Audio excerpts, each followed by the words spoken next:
Day 18, run 10 miles a day for 30 days. Done. I'm officially 60% of the way there. And that's how I think about it. Every day that I do it, every day I do 10 miles, I am 3.33% closer. So today, 18 divided by 30, 60% done. And it was a good run. My times are getting a little faster each day. It took that dip, but now it's going back up.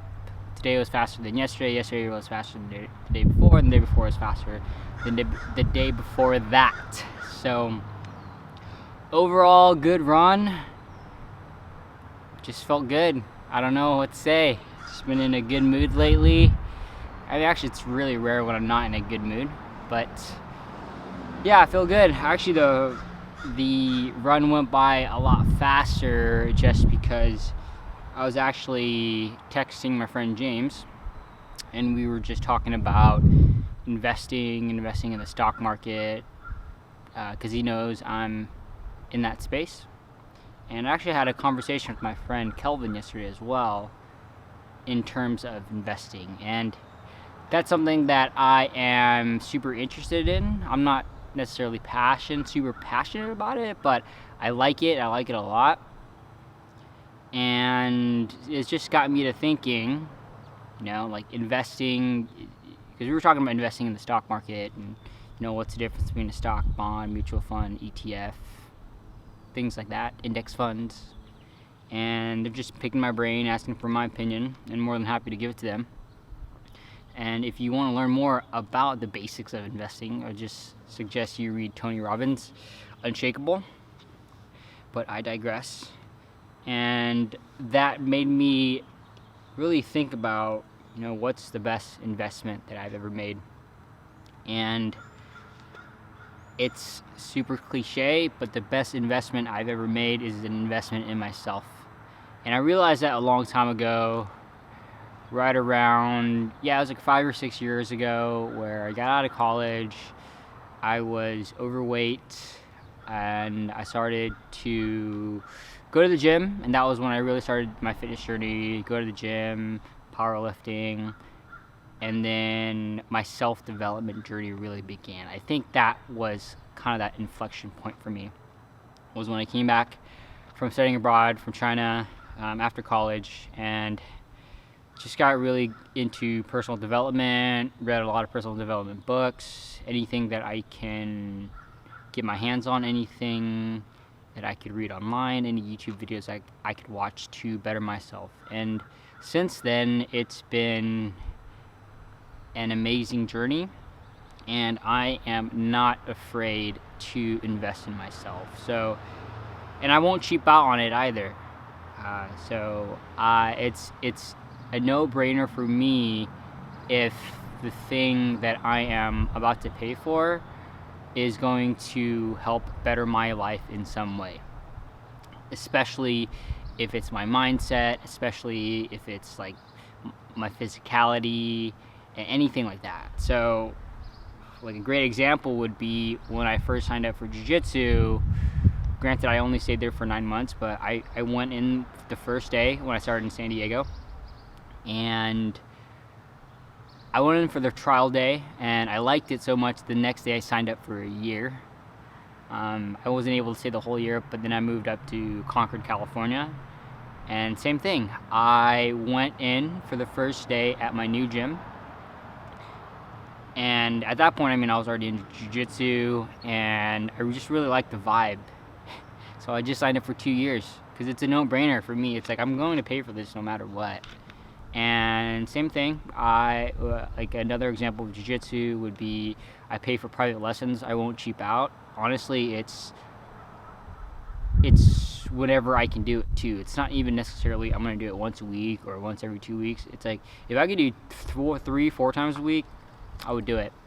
But we're doing it once a week right now, once to twice a week on a normal week, not given this whole COVID thing. So I'm just really not afraid to invest in myself. Books. Why? Before, I would really kind of like take a step back when I would see a book for 50 bucks. But your shoes are probably worth 100 or 150, right? So this book, to invest in yourself, to give you knowledge, and I said this the other day somewhere, is that a book is someone's life's work, especially a memoir or a biography, and you can draw a lot of inspiration from that. But not only a lot of inspiration, you can draw a lot of life lessons. And this is literally their life, 60 to 80 years. Some of the greats, like people that you will never ever get to meet in your life, but you can meet them through a book. You can learn through them through a book. If you want to learn investing, you can learn from a book. If you can read Warren Buffett's story, right, or his biography, or literally there's anything that you want to learn, you can do it. Not even just through a book. It can be literally through anything. I mean, nowadays we live in a world of technology, in a world of YouTube. YouTube actually is the second largest search engine in the world behind Google. So if you want to learn something, go to Google. If you want to learn something, pay for a course. You can go on udemy.com, UDEMY, and they have courses for everything. How to take better pictures, how to, use a camera, how to edit photos, how to edit videos, how to speak Chinese.